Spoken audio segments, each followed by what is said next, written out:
This is the third. This is the third time. The third time I've done this video, and it's getting a little frustrating. I got to be honest with you. They're my fault. It is 100% my fault. I I forget to change the microphone on the record, and therefore I'm using the speaker on the laptop to make my recording, and that speaker stinks, so I have to use this microphone. Okay, let's try it one more time. Hi, Patrick Kelley, distinguished architect at Zoom. Full disclosure, I do work for Zoom. I am a full-time employee of Zoom. I am not a spokesman for Zoom.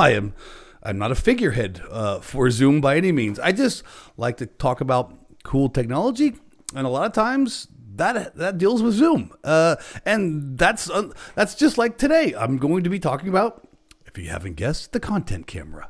I just noticed I'm carrying a yellow carpenter pencil. It's a very unprofessional look. If you don't know what this is, if you're not a carpenter or a person that works around the house or uses a hard level of pencil, this is a very deluxe pencil for carpenters and workers and construction workers and all that stuff. It's very big and bulky and bright, so you don't lose it. Let's go ahead. Hey, you know what? I'll switch to the Logitech Spotlight. It's much more presentable. Hey, hi. How's it going? Look, there's a big Saint Bernard on the screen. Why? Why do you ask, Patrick? Are you showing a picture of a video? First of all, this is not a video. And I purposely did this. I purposely did it at an angle. Why? So you believe me that this. See, there's an angle right there. It says Vizio right there. This is a picture of my television.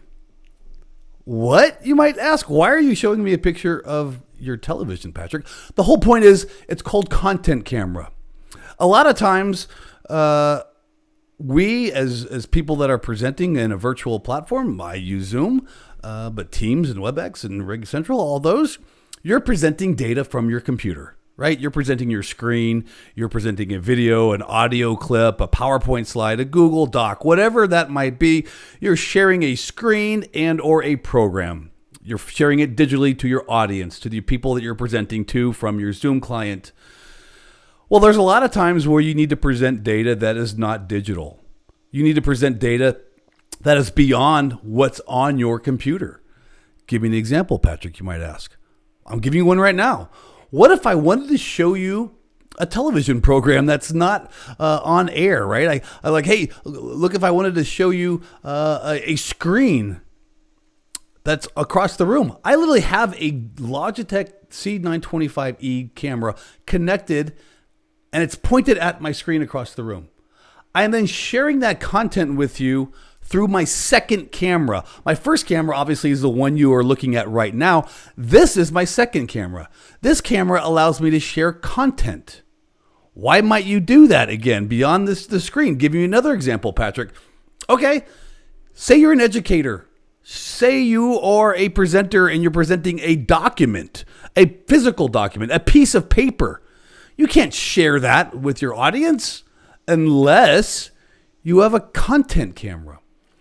I've actually seen people that have content cameras as simple as their iPhone or Android phone pointing up and down, and they have a piece of paper on the desk. What this allows you to do as I don't know, let's see. I just grabbed this crinkled up piece of paper from my trash. And you're like, Patrick, hey, can you show me that piece of paper? What if it's a legal document that you can't share digitally? What if I just wanted to share it with the content camera? Watch this. Right?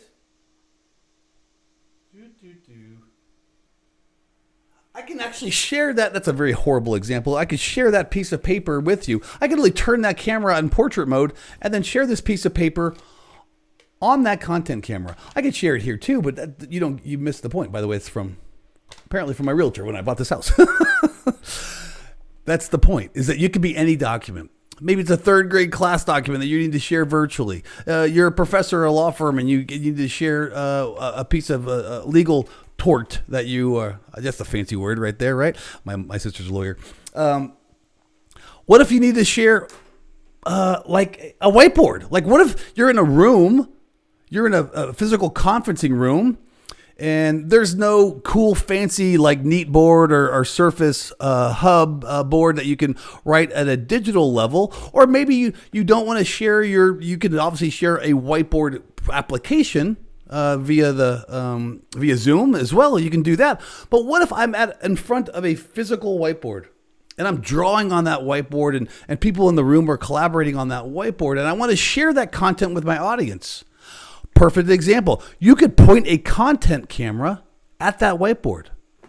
Let's take a look. You know what? I actually have. Let's just switch cameras here. Let's just switch. Can we switch the? Oh, look at that. There's a little switch camera button. I can switch the camera, the content of my individual camera. I'm going to switch it to. I probably have an Epoch cam here. That's not it. That's my other camera. That's my Prezi camera. Oh, look at that. Boom. This is my content camera. What if I literally pointed a content camera at a whiteboard? Look at that DeWalt drill, by the way. I'm building a second laundry room and dog washing station. But what if, pretend this is a giant whiteboard, right? And I have a content camera pointed at it. This just happens to be my calendar whiteboard that I can physically look in my office and people can look and see what my day-to-day personal life, by the way, this has nothing to do with work. I keep my work stuff in there. First day of school right there. But look at that. I could actually draw on that whiteboard, physically collaborate on that whiteboard, then share that whiteboard with my my audience. What if that's that's obviously a calendar, but what if I'm going to put a big giant whiteboard right up there? I could draw on this whiteboard and then everyone can see this physical whiteboard. You want to see some other cool stuff? Hey, look at that. 1974 shovel head I built, by the way. That's another part. That's another shovel head that I built. What's up here? I can show you some physical stuff, right? 1991 national championship ring, right? Tattoo removal. that saw right there. Oh, there's me on a motorcycle. Oh, look, John Elway rookie card. You get the point. Look at that's my Professor Bunny. You get the point, right? Is that now I can show my physical whiteboard as well as analog whiteboard, a digital whiteboard. I can show anything I want. I'll give you another example. What if you're on the maybe on a showroom or like a manufacturing site? I've seen it done here, where you have a second camera that is specifically my iPhone. I can use my iPhone as my second camera. I'm using a program called Epoch Cam to do that, where I can use my iPhone camera as my Zoom camera. I've extended Zoom to use two cameras, right, with my content camera. Think about this. What if you are on the manufacturing floor? You want to show your audience, or your presenter, the people you're presenting to, like a part that's broken, and you're all collaborating on that part. You can do a content camera that way.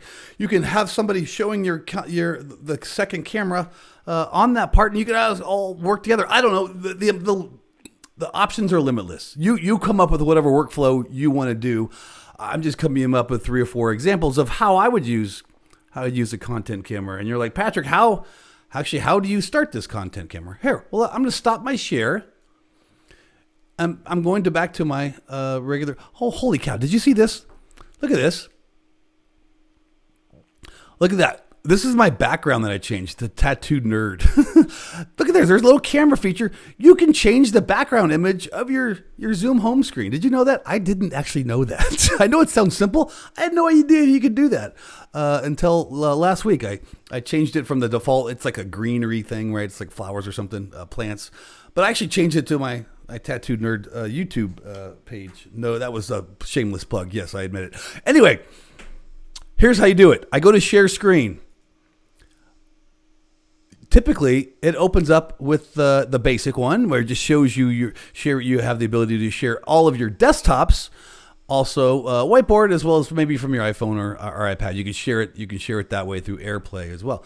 I actually have a separate camera that I have, that Logitech 925E, I believe, over there.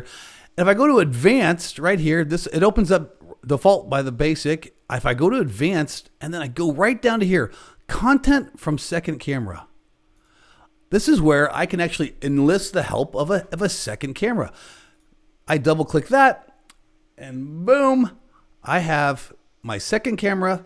That's my content camera showing CNBC or whatever. Yeah, it's CNBC.